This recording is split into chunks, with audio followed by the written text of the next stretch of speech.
ಶ್ರೀ ಗಣಪತಿ ಶಾರದಾ ಗುರುಭ್ಯೋ ನಮಃ. ಯತ್ರ ಯೋಗೇಶ್ವರ ಕೃಷ್ಣೋ ಯತ್ರ ಪಾರ್ಥೋ ಧನುರ್ಧರಃ ತತ್ರ ಶ್ರೀ ವಿಜಯ ಭೂತಿರ್ಧ್ರುವ ನೀತಿರ್ಮತಿರ್ಮಮ. ಶ್ರೋತೃಗಳಿಗೆ ಶ್ರೀ ಅಳಸಿಂಗರಾಚಾರ್ಯ ವಿರಚಿತ ಶ್ರೀ ವ್ಯಾಸ ಮಹರ್ಷಿ ಪ್ರಣೀತ ಶ್ರೀಮನ್ ಮಹಾಭಾರತದ ಅಶ್ವಮೇಧಿಕ ಪರ್ವದಲ್ಲಿ ಬ್ರಹ್ಮದೇವನು ಕಶ್ಯಪಾದಿಗಳಿಗೆ ತಮೋಗುಣದ ಕಾರ್ಯಗಳನ್ನು ಹೇಳಿದುದು ಎಂಬ 37ನೆಯ ಅಧ್ಯಾಯಕ್ಕೆ ಸ್ವಾಗತ. ಮಹರ್ಷಿಗಳು ಹಿಂದಿನ ಅಧ್ಯಾಯದಲ್ಲಿ ಬ್ರಹ್ಮದೇವನ ಬಳಿಗೆ ಬಂದು ಮೋಕ್ಷ ಸಾಧನೆಯ ಮಾರ್ಗವನ್ನು ಹಾಗೂ ಬ್ರಹ್ಮನ ಕುರಿತಾಗಿಯೂ ಪ್ರಶ್ನಿಸಿರುವರು. ಅದಕ್ಕೆ ತಕ್ಕಂತೆ ಬ್ರಹ್ಮದೇವನು ಅವರ ಪ್ರಶ್ನೆಗಳಿಗೆ ಉತ್ತರಿಸುತ್ತಿರುವನು. ಎಲೈ ಮಹರ್ಷಿಗಳೇ, ಮೇಲ್ಕಂಡ ಸತ್ವ ರಜಸ್ ತಮಸ್ಸುಗಳೆಂಬ 3 ಗುಣಗಳನ್ನು ಸಮಾನವಾಗಿ ಉಳ್ಳದ್ದು ಅವ್ಯಕ್ತವೆಂದು ಹೇಳಲ್ಪಡುವುದು. ಆ ಅವ್ಯಕ್ತವು ಎಲ್ಲೆಲ್ಲಿಯೂ ವ್ಯಾಪಿಸಿ ನಾಶರಹಿತವಾಗಿ ನಿರ್ವ್ಯಾಪಾರವಾಗಿರುವುದು. ಆ ಅವ್ಯಕ್ತವೇ ಬದಲಾವಣೆಯನ್ನು ಹೊಂದಿ ಪಂಚಭೂತಾತ್ಮಕವು ನಮದ್ವಾರವುಳ್ಳದ್ದು ಆದ ಶರೀರವಾಗುವುದು. 11 ಇಂದ್ರಿಯಗಳುಳ್ಳದ್ದಾಗಿ ಮನಸ್ಸಿನಿಂದ ವಿಷಯಗಳನ್ನು ಅರಿಯತಕ್ಕದಾಗಿ ಬುದ್ಧಿಯನ್ನೇ ತನಗೆ ನಿಯಾಮಕನನ್ನಾಗಿ ಹೊಂದಿರುವ ಈ ಶರೀರವು ಇಂದ್ರಿಯಗಳಲ್ಲಿ ಪ್ರಧಾನವು ಮತ್ತು 11ನೆಯದು ಆದ ಮನಸ್ಸಿನಿಂದಲೇ ಏರ್ಪಡುವುದು. ಈ ಮನಸ್ಸೆಂಬ ನದಿಯಲ್ಲಿ ಹಿಂಸಾ ಸಂಬಂಧವಿಲ್ಲದ ಧರ್ಮ ಪ್ರವೃತ್ತಿ, ಹಿಂಸಾ ಪ್ರಧಾನ ಧರ್ಮದಲ್ಲಿ ಪ್ರವೃತ್ತಿ, ಹಿಂಸಾ ಮಿಶ್ರಣವಾದ ಧರ್ಮದಲ್ಲಿ ಪ್ರವೃತ್ತಿ ಎಂಬ 3 ಪ್ರವಾಹ ಶಾಖೆಗಳುಂಟು. ಈ ಪ್ರವಾಹ ಶಾಖೆಗಳನ್ನೇ ಮೇಲೆ ಮೇಲೆ ವೃದ್ಧಿಗೊಳಿಸತಕ್ಕ ತ್ರೈಗುಣ್ಯ ವಾಸನೆ ಎಂಬ 3 ಬಗೆಯ ಕಾಲುವೆಗಳು ಯಾವಾಗಲೂ ಪ್ರವಹಿಸುತ್ತಿರುವವು. ಸತ್ವ, ರಜಸ್ಸು, ತಮಸ್ಸು ಎಂಬಿವು 3 ಗುಣಗಳೆಂದು ಕರೆಯಲ್ಪಡುವವು.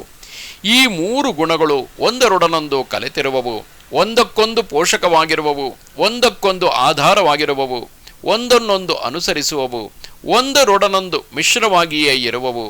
ಪಂಚಮಹಾಭೂತಗಳು ಈ 3 ಗುಣಗಳಿಂದಲೇ ಏರ್ಪಟ್ಟಿವೆ. ಇವುಗಳಲ್ಲಿ ಸತ್ವವು ಅಧಿಕವಾದಾಗ ತಮಸ್ಸನ್ನು ಅಡಗಿಸುವುದು, ರಜಸ್ಸು ಅಧಿಕವಾದಾಗ ಸತ್ವವನ್ನು ನಾಶ ಮಾಡುವುದು, ಸತ್ವವು ಹೆಚ್ಚಿದಾಗ ರಜಸ್ಸು ಅಡಗಿ ಹೋಗುವುದು, ತಮಸ್ಸು ಹೆಚ್ಚಿದಾಗ ಸತ್ವವನ್ನು ಅಡಗಿಸುವುದು. ಯಾವಾಗ ತಮಸ್ಸು ತಗ್ಗುವುದೋ ಆಗ ರಜಸ್ಸು ತಲೆ ಎತ್ತುವುದು, ರಜಸ್ಸು ತಗ್ಗಿದಾಗ ಸತ್ವವು ಮೇಲೇರುವುದು.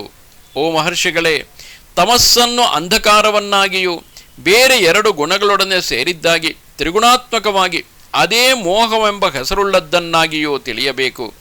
ಇದು ಅಧರ್ಮ ಲಕ್ಷಣವಾಗಿ ಪಾಪ ಕರ್ಮಗಳಲ್ಲಿಯೇ ಪ್ರವೃತ್ತಿಯನ್ನು ಉಂಟು ಮಾಡತಕ್ಕದು. ತಮಸ್ಸಿನ ರೂಪವು ಮಿಶ್ರಿತವಾಗಿಯೂ ಕಾಣುವುದು. ರಜಸ್ಸನ್ನು ಪ್ರಕೃತಿ ಸ್ವರೂಪವೆಂದು ಹೇಳುವರು. ಅದು ಎಲ್ಲ ಪ್ರಾಣಿಗಳಲ್ಲಿಯೂ ಪ್ರವೃತ್ತಿಯನ್ನೇ ಲಕ್ಷಣವಾಗಿ ಉಳ್ಳದ್ದು. ಪ್ರಕಾಶ, ಸೌಮ್ಯತೆ, ಶ್ರದ್ಧೆ ಇವು ಸತ್ವಗುಣದ ಲಕ್ಷಣಗಳು. ಈ 3 ಗುಣಗಳ ಕಾರ್ಯಸ್ವರೂಪಗಳನ್ನು ಅವುಗಳ ಕಾರಣಗಳೊಡನೆ ಸಂಗ್ರಹವಾಗಿಯೂ ವಿಸ್ತಾರವಾಗಿಯೂ ಹೇಳುವೆನು ಕೇಳಿರಿ. ಮೋಹ, ಅಜ್ಞಾನ, ತ್ಯಾಗ ಮಾಡದಿರುವುದು, ಕರ್ಮಗಳನ್ನು ನಿಶ್ಚಯಿಸದಿರುವುದು, ನಿದ್ರೆ, ಗರ್ವ, ಭಯ, ಆಶೆ, ಶೋಕ, ಪುಣ್ಯ ಕಾರ್ಯಗಳನ್ನು ನಿಂದಿಸುವುದು, ವಿಸ್ಮೃತಿ, ಸದ್ಬುದ್ಧಿ ಇಲ್ಲದಿರುವುದು, ನಾಸ್ತಿಕ್ಯ, ಕೆಟ್ಟ ನಡತೆ, ಯುಕ್ತಾಯುಕ್ತಗಳನ್ನು ಅರಿಯದಿರುವುದು, ಇಂದ್ರಿಯಗಳ ತತ್ವಗಳನ್ನು ಅರಿಯದಿರುವುದು, ಕೀಳು ಜಾತಿಯ ವೃತ್ತಿಯನ್ನು ಗುಣಗಳನ್ನು ಕೈಗೊಳ್ಳುವುದು, ಒಂದು ಕೆಲಸವನ್ನು ಮಾಡಲಾರದೆ ಅದನ್ನು ಮಾಡುವಂತೆ ಗರ್ವಪಡುವುದು, ಅಜ್ಞಾನವನ್ನೇ ಜ್ಞಾನವನ್ನಾಗಿ ತಿಳಿಯುವುದು, ಮೈತ್ರಿ ಇಲ್ಲದಿರುವುದು, ದುರಾಲೋಚನೆ, ಅಶ್ರದ್ಧೆ, ಮೌಢ್ಯ, ರುಜುತ್ವವಿಲ್ಲದಿರುವುದು, ಒಳ್ಳೆಯ ಜ್ಞಾನವಿಲ್ಲದಿರುವುದು, ಪಾಪಕಾರ್ಯ ಪ್ರವೃತ್ತಿ, ಸೋಮಾರಿತನ ಮುಂತಾದವುಗಳಿಂದ ಕಾರ್ಯೋತ್ಸಾಹವಿಲ್ಲದಿರುವುದು, ದೈವ ಭಕ್ತಿ ಇಲ್ಲದಿರುವುದು, ಇಂದ್ರಿಯಗಳನ್ನು ಜಯಿಸದಿರುವುದು, ನೀಚ ಕಾರ್ಯ ಪ್ರವೃತ್ತಿ ಇವೆಲ್ಲ ತಮೋಗುಣದಿಂದ ಉಂಟಾಗತಕ್ಕ ಕಾರ್ಯಗಳೆಂದು ಹೇಳುವರು.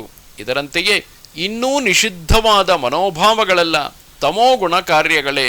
ಯಾವಾಗಲೂ ಪರನಿಂದೆ, ದೇವ ಬ್ರಾಹ್ಮಣರಲ್ಲಿ ವಿರೋಧ ಬುದ್ಧಿ, ಮದ, ಮೋಹ, ಮಾತ್ಸರ್ಯ, ತಾಳ್ಮೆ ಇಲ್ಲದಿರುವುದು, ಕೋಪ, ವ್ಯರ್ಥ ಕಾರ್ಯಾರಂಭಗಳು, ವ್ಯರ್ಥವಾದ ದಾನಗಳು, ವ್ಯರ್ಥವಾದ ಭೋಜನಾದಿಗಳು, ಹೆಚ್ಚು ಮಾತಾಡುವುದು, ಅಸೂಯೆ, ಅಶ್ರದ್ಧೆ ಇವೆಲ್ಲ ತಮೋಗುಣದ ಕಾರ್ಯಗಳೇ. ಲೋಕದಲ್ಲಿ ಇಂತಹ ಇನ್ನೂ ಬೇರೆ ಬೇರೆ ಪಾಪ ಕಾರ್ಯಗಳಲ್ಲಿ ಪ್ರವರ್ತಿಸುತ್ತಾ ಶಾಸ್ತ್ರ ಮರ್ಯಾದೆಗಳನ್ನು ಮೀರಿ ನಡೆಯತಕ್ಕವರೆಲ್ಲರನ್ನೂ ತಾಮಸ ಜನಗಳು ಎಂದೇ ತಿಳಿಯಬೇಕು. ಇಂತಹ ತಾಮಸ ಗುಣವುಳ್ಳವರು ಹುಟ್ಟುವ ಸ್ಥಾನಗಳನ್ನು ತಿಳಿಸುವೆನು ಕೇಳಿರಿ. ಇಂತಹ ಪಾಪ ಕಾರ್ಯವನ್ನು ಮಾಡಿ ದೇಹಾವಸಾನದಲ್ಲಿ ಅವಾಕ್ ತಿರಿಯಕ್ ಮುಂತಾದ ಬೇರೆ ಬೇರೆ ನರಕಗಳಲ್ಲಿ ಬಿದ್ದ ಮೇಲೆ ತಿರುಗಿ ಭೂಮಿಯಲ್ಲಿ ಸ್ಥಾವರಗಳಾಗಿಯೂ ಪಶುಗಳಾಗಿಯೂ ವಾಹನಗಳಾಗಿಯೂ ಮಾಂಸಾಹಾರಿ ಜಂತುಗಳಾಗಿಯೂ ಜನ್ಮವನ್ನೆತ್ತುವರು. ಸರ್ಪಗಳು, ಕ್ರಿಮಿಕೀಟಗಳು, ಪಕ್ಷಿಗಳು, ಜಲಚರ ಪಕ್ಷಿಗಳು, ಚತುಷ್ಪಾದಗಳು, ಹುಚ್ಚರು, ಕಿವುಡರು, ಮೂಗರು, ಕೆಟ್ಟ ರೋಗವುಳ್ಳವರು ಇವರೆಲ್ಲರೂ ತಾಮಸ ಜನ್ಮವುಳ್ಳವರೇ. ಪಾಪ ಕಾರ್ಯ ಪ್ರವೃತ್ತರಾದ ಇವರು ತಮ್ಮ ತಮ್ಮ ಕೆಟ್ಟ ನಡತೆಗಳಿಗೆ ಗುರುತಾಗಿ ತಮಸ್ಸಿನಲ್ಲಿ ಮುಳುಗಿ ಅಂತಹ ಜನ್ಮಗಳನ್ನೆತ್ತುವರು. ಹೀಗೆ ಅಜ್ಞಾನದಲ್ಲಿ ಮುಳುಗಿ ತಾಮಸರೆನಿಸಿಕೊಂಡ ಇಂತಹವರೆಲ್ಲರೂ ಅವಾಕ್ಸ್ರೋತಸ್ಸುಗಳೆಂದು, ಅಂದರೆ ಹೀನಗತಿಯನ್ನು ಹೊಂದಿಸತಕ್ಕ ಚಿತ್ತವೃತ್ತಿಯುಳ್ಳವರೆಂದು ಕರೆಯಲ್ಪಡುವರು. ಎಲೈ ದೇವತೆಗಳಿರ, ಇಂಥವರಿಗೆ ಮುಂದೆ ಸದ್ಗತಿಯೇನೂ ಇಲ್ಲವೇ? ಇವರು ಹೀಗೆಯೇ ಪಾಪಯೋನಿಗಳಾಗಿಯೇ ನರಳುತ್ತಿರಬೇಕೆ ಎಂದು ನೀವು ಶಂಕಿಸಬಾರದು. ಅವರು ಪುಣ್ಯವನ್ನು ಸಂಪಾದಿಸುವುದಕ್ಕೂ ಉತ್ತಮ ಗತಿಯನ್ನು ಹೊಂದುವುದಕ್ಕೂ ಪುಣ್ಯ ಲೋಕಗಳಲ್ಲಿ ಸುಖಿಸುವುದಕ್ಕೂ ಮಾರ್ಗವೇನು ಎಂಬುದನ್ನು ತಿಳಿಸುವೆನು ಕೇಳಿರಿ.